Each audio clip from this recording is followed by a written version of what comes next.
अनंतनाथ भगवान की, सिद्धांत शास्त्र की, प्रथमाचार्य चारित्र चक्रवर्ती आचार्य शांतीसागर मुनी महाराज की, आचार्य विद्यासागर मुनी महाराज की, समस्त मुनी संघ की, आज की आनंद की, झोपलेल्यांची साठी जय. बरोबर. जरा आमचं चुडलंय म्हणायचं उलट झालंय. गाण्याचा कार्यक्रम आधी घ्यायला पाहिजे होता आणि नंतर त्यांचं लेक्चर घ्यायला पाहिजे होतं. इतकी झोप आली आता ताट पिऊन काय करावं ऐकणं मला तर मी पडते काय वाटतं. म्हणजे सगळ्यांचंच बरोबर आहे कारण झोपेची वेळ आणि जेवण एवढं छान झालेलं आहे त्यामुळे झोप येणारच सहजच. आणि त्याच अरुणानं एवढं गुंतवून ठेवलं एवढं सूक्ष्म केलं की मला वाटतं काही लोकांच्या डोक्यावर गेलं असेल कारण तिच्या दृष्टीनं सोपं आहे पण आपल्या सर्वांच्या दृष्टीनं म्हणजे थोडंसं अवघड पण असणार आहे कारण एवढं तत्वज्ञान एवढं ज्ञान आध्यात्मिक मध्ये आपण अजून गेलेलं नाहीये. म्हणजे व्यवहारात आहे ती सगळं सोडून धर्म करायला ते सगळं तत्वज्ञान शिकायला खूप लहानपणापासून ती शिकायला.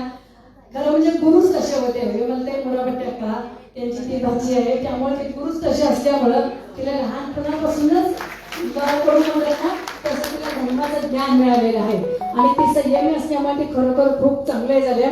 पण आपल्यासारख्यांना थोडंसं ते अवघड वाटतंय ज्यांना थोडंसं स्वाध्याय झालंय त्यांना ठीक आहे पण अशा वेळी झालं की ते झोपेच्या वेळी तिचं ज्ञान आपल्याला पाजायला मिळालं पण तरी पण त्यातून सुद्धा झोपून सुद्धा काय काय हालत होती. होय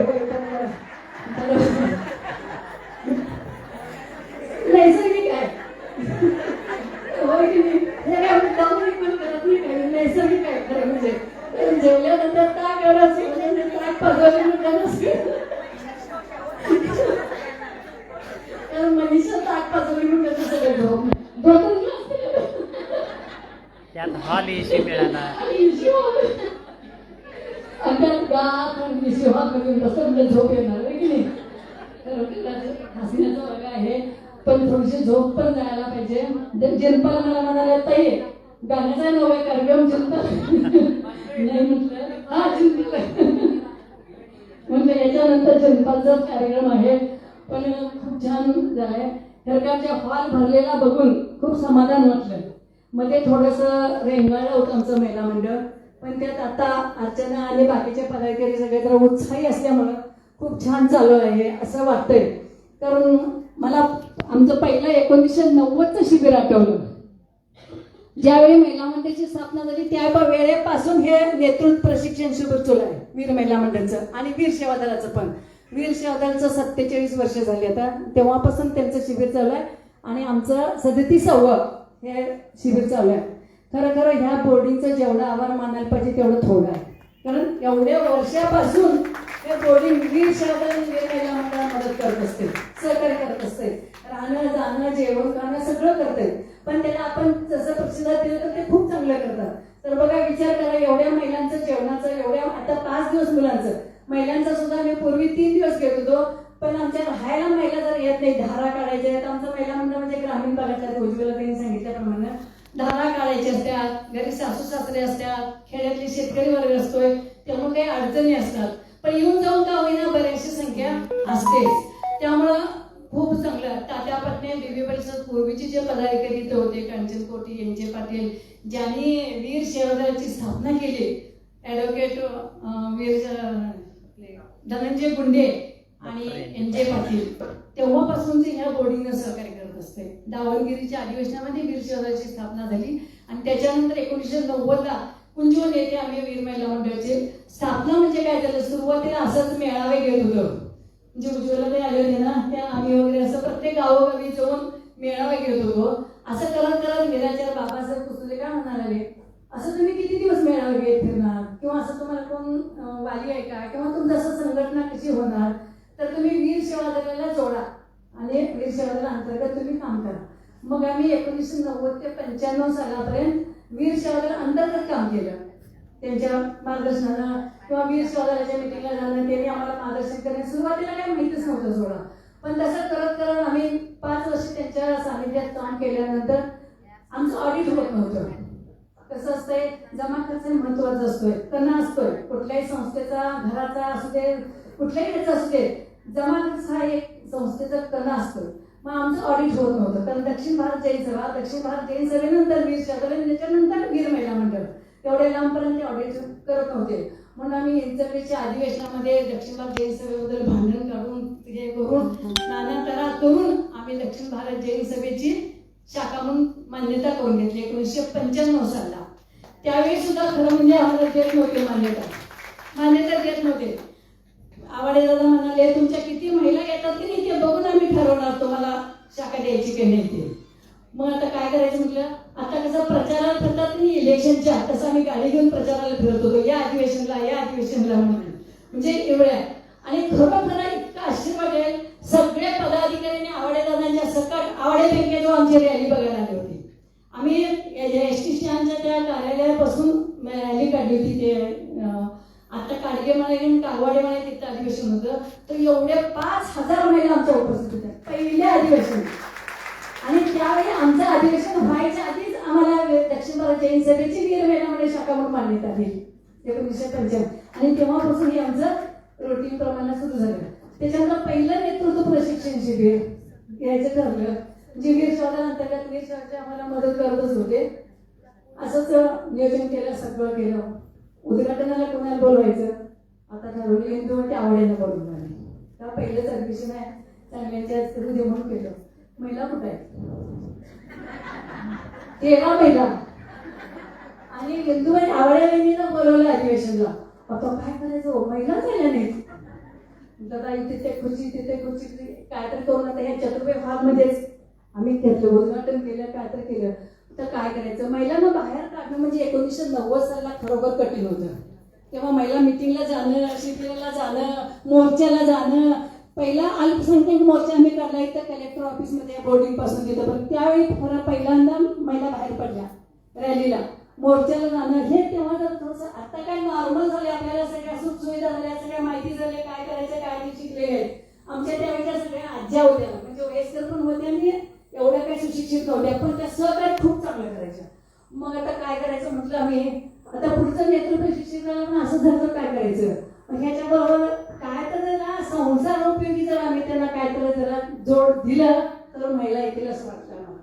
मग त्यावेळेला बिस्किट तयार करणे, केक तयार करणे, नीळ तयार करणे, म्हणजे असं साड्यांना ड्रायक्लीन करणे, स्टार्च करणे, हे सुद्धा आम्ही शिकवलं त्यावेळी. म्हणजे आणि अजून आम्ही घरी ते करतो. आम्ही कधी ड्रायक्लीनला स्टार्चला साड्या बाहेर देत नाही, मी सगळं मी घरी करतो. हे सगळं आम्ही त्यावेळी महिलांना ज्यावेळी शिकवायला चालू केलं की नाही त्यावेळी असा हॉल भरला बघा. खरं म्हणजे उज्ज्वला ते गेलं म्हटलं तुम्ही कुठे बसला आहे बघा, आमच्या पहिल्या चेअरमन ते उज्ज्वला म्हणते. तर विचारा म्हणजे आता महिलांना गोळा करणं हे तेव्हा सगळ्यात मोठी अडचण होती. तेव्हा काही फोन वगैरे एवढे नव्हते, काहीच नव्हते. निरोप द्यायचं कसं, पत्राशिवाय निरोप सुद्धा देत नव्हतं. ते येणार त्यांनी कळत पण नव्हतं ही अडचण. आता कसं येणार आहे नाही येणार 5-5 मिनिटाला कळते आपल्याला, पण तेव्हा आपल्याला कळत नव्हतं. पण दुसऱ्या शिबिराला जेव्हा अशी गोडी झाली, आम्ही 2-3 वर्ष ते शिकवलं. त्याच्यानंतर एकदा गोडी लागल्यानंतर आम्ही ते बंद केलं. ज्या शाखेमध्ये पाहिजे त्या शाखेत आम्ही द्यायला चालू केलं. मध्ये पण झालं. तसं झाल्यानंतर आता कसं मगाशी पाकशास्त्राबद्दल किंवा सरबतबद्दल तसं आम्ही पाकशास्त्राचं पण चालू केलं. तेव्हा पण थोडंसं सुरू झालं. असं करत करत हे महिला मंडळ 37 वर्ष चालू झालेलं आहे आतापर्यंत. म्हणजे सगळ्यांच्या सहकार्यानं, सगळ्यांच्या कष्टानं, सगळ्या ग्रामीण भागाच्या महिला पण खूप पदयात्रा काढल्याने 11 वर्षे एक कंटिन्यू पदयात्रा काढतो आम्ही. जो कुंजवती समुद्रीचे कुंडल म्हणजे सगळीकडं एक सुद्धा कुठलं क्षेत्र आम्ही सोडलेलं नाही. पदयात्रेतनं 300-300 महिला यायच्या पदयात्रेला. म्हणजे कुठलं आमच्या महिला मंडळाच्यातनं काम केलेलं नाही. सगळं करत करत आता इथं म्हणताना आपण ऑफिस पण स्वतःच घेतलेलं आहे बघा. हे बोर्डिंग होतं, इथंच आमचं ऑफिस होतं, मूळ ऑफिस. त्या बोर्डिंगने तिथं आम्हाला खोली दिली होती. पण सगळ्यांना काय वाटायचं की कोल्हापूर जर लांब होतंय, मध्यवस्ती पाहिजे, इथं पाहिजे, मग कुणाच्या घरात ठेवायचं, साहित्य कुठं ठेवायचं, संस्थाचं कुठं काय ठेवायचं, असं करत करत आम्ही तसंच केलं. पण ज्यावेळी वीर महिला मंडळ 25वं वर्ष सुरू झालं त्यावेळी आपण एक काहीतरी चांगलं काम करावं म्हणून आमच्या पदाधिकारी, दक्षिण भारत जैन सभेचे पदाधिकारी सगळ्यांनी मिळून आम्ही विचार केला की कुठेतरी का एक छोटं किंवा आपलं स्वतःचं ऑफिस असावं म्हणून आमच्या जयसिंगपूरला करता पहिल्या एकदा ऑफिस घेतलेलं आहे. 25-30 लाख रुपये खर्च करून.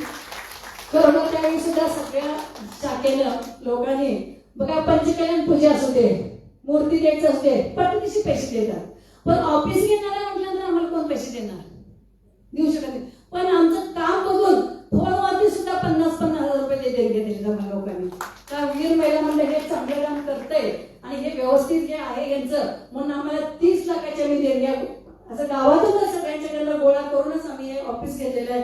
म्हणजे हे असं करत म्हणजे एवढ्या दक्षिण भागात जैन असते, बोर्डिंग असते, वीर चालते, सगळ्यांच्या पेक्षा पहिलं आमचं वीर महिला मंडळ स्वतःचं ऑफिस झालेलं आहे. हे सगळे बघा अण्णासाहेब हे असल्यापासून तर हे बोर्डिंग आहे. जवेरींनी तेव्हा हे केलेलं आहे. शाहू महाराजांनी हे बोर्डिंगचं जागा दिलेली आहे. राधा दावरा जैन बोर्डिंगला सुद्धा ते आलं होतं. म्हणजे दान दिलेले आहेत ना तेव्हा ते फक्त चालवतात. पण आमचं महिला मंडळ सुरुवातीपासून आमच्याकडे जेव्हा चालू झालं 1ही रुपया आमच्याकडे नव्हता. पूर्वीचे 7 वर्ष ह्या बोर्डिंगला खर्च चालवले आमचं. 7 वर्ष पत्रव्यवहार असते, फोड असते, शिबिराचं असतं, खर्च असते, काही असते. ह्या बोर्डिंगनं आम्हाला खर्च देऊन त्यावेळेच्या पदाधिकारी खूप सहकार्य करत होते. तर ह्या पद्धतीने असं वीर महिला मंडळ चालत चालत आता इथपर्यंत आलेले आहे. असंच मोठं होऊ दे, असंच यशस्वी होऊ दे. तुम्ही सगळेजण त्याच्यामध्ये चांगलं काम करा आणि याच्यातूनच एक समाधान मिळतंय. धर्माचं असू दे. बघा आता एवढ्या ओळखी आपल्या काही पाहुणे सोडून कोणाची ओळखी होतात काय हो? नाही होत. पण आता या वीर महिला मंडळामुळे किती ओळखी झाल्या. आता कुठल्याही गावात गेलो तर काय अडचण येते काय? कारण एवढ्या आपल्या महिला आहेत, आपल्या पाहुण्यांच्या पेक्षा महिला. आम्ही एवढा सरंपात करत होतो पण कधीही पाहुण्यांच्याकडे जात नव्हतो. सगळ्या महिला मंडळाच्याकडे जाणार आम्ही. सगळ्या आमच्या पाहुण्यांना माहिती व्हायची की ह्या काय आपल्या घराकडे येत नाहीत, यांच्या मैत्रिणींच्याकडे यांच्या महिला मंडळाकडे जातात. म्हणजे इतका आनंद मिळतोय त्याच्यामध्ये. तुम्ही सगळ्यांनी मनापासून या वीर महिला मंडळाचं काम करा, शाखेतनी काम करा. तुम्ही संगणक असो अगर नसो, कारण काय होते म्हणजे काय संगणकाचा झाला काय की नाही माझ्याकडे नमल्यात नाही असं करून चालत नाहीये. हे खरं सांगते मी. कारण 28 ते 29 वर्ष मी हे काम केले वीर महिला मंडळाचं. याच्यातनं खाना खुणा सगळ्या माहिती आहेत मला, सगळ्या बायकांच्या, सगळ्यांच्या आज्यांच्या माहिती आहेत, सुनांच्या माहिती आहेत, आज्यांच्या मलिकडनं सचिन बोलवा असं ते म्हटलेलं आहे बायका चाललं. तर म्हणजे सुना बी तक्रारी सांगणार, सासवा पण सांगणार. म्हणजे सगळ्या ह्याच्यात आम्ही म्हणजे माहिती झालेलं आहे. एवढं 29 वर्ष काम केलं म्हटल्यानंतर सगळ्या ह्याच्यात. तर आपण सगळ्यांनी मिळून हे महिला मंडळ खूप चांगल्या पद्धतीने असंच यशस्वी मोठं करूया. याच्यातून तुम्ही सगळ्यांनी याच्यातनं काम करून समाधान मिळते. रात्री पडल्या पडल्या झोप लागते, टेन्शन नसते. आम्ही सकाळी जसं नोकरीला जातात ना तसं आम्ही वीर महिला मंडळाचं काम करतो 9 ते संध्याकाळपर्यंत.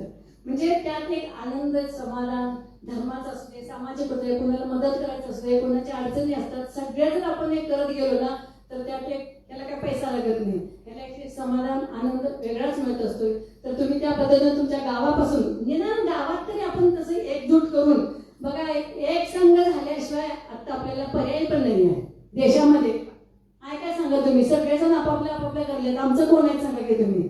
आपण आधी मूठभर आहोत. त्यात आणि श्वेतांबर, दिगंबर, चतुर, पंचम, कासा, गोवार ढीपर झालेले आहेत. मग हे सगळं सोडून जर आपण एक झालो तर आपण ह्या सरकारशी किंवा ह्याच्याशी लढू शकतो. आता परवाच बघा 2 माताजींचं कसं झालं म्हणजे असे कितीतरी झाले.